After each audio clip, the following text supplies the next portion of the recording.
Hi Shiva. Hi. ఏమైంది ఇక్కడ ఉన్నావు? నీ గురించే వెయిట్ చేస్తాను. ఓకే శివ, చెప్పు ఏం మాట్లాడాలి?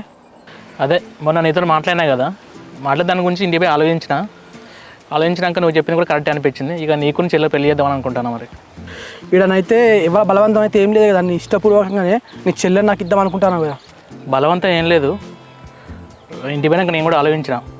సో అమ్మను చెల్లెని అడిగితే వాళ్ళు కూడా ఓకే అని చెప్పారు. ఆ చెల్లెని కూడా అడిగితే బాగుంది చేసుకుని ఇష్టమని అన్నది.